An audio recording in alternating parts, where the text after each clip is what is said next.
కొనసాగుతుంది. East Coast జోన్లో అత్యధిక ఆదాయం తీసుకొస్తున్న డివిజన్గా విశాఖపట్నం నిలవగా, అత్యధిక ఆదాయం ఆర్జిస్తున్న రైలుగా విశాఖ నుంచి బయలుదేరుతున్న ఏపీ ఎక్స్ప్రెస్ నిలిచింది. భువనేశ్వర్ ప్రధాన కేంద్రంగా నడుస్తున్న జోన్లో టాప్ 10 ఆదాయం ఇస్తున్న రైళ్లలో 4 వాల్తేరు నుంచి ప్రారంభమవుతున్నవే ఉండడం గమనార్హం.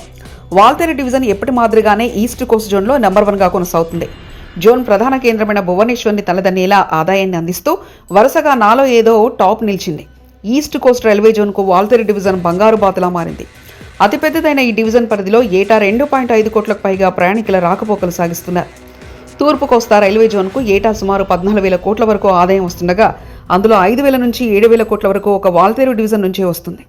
2023 ఏప్రిల్ 1వ తేదీ నుంచి 2024 మార్చి 31వ తేదీ వరకు Visakhapatnam railway special passenger reservation system ద్వారా 478.28 కోట్లు రాగా, అన్రిజర్వ్ టికెటింగ్ సిస్టమ్ ద్వారా 67.86 కోట్లు వచ్చింది.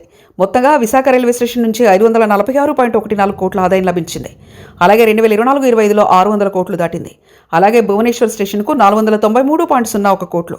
ఆ తర్వాత స్థానాల్లో పూరీ స్టేషన్కు 276.55 కోట్లు, బ్రహ్మపూర్ రైల్వే స్టేషన్కు 101.94 కోట్ల ఆదాయం వచ్చింది. అదేవిధంగా ప్రయాణికుల రాకపోకల విషయంలో కూడా విశాఖ స్టేషన్ ప్రథమ స్థానంలో నిలిచింది.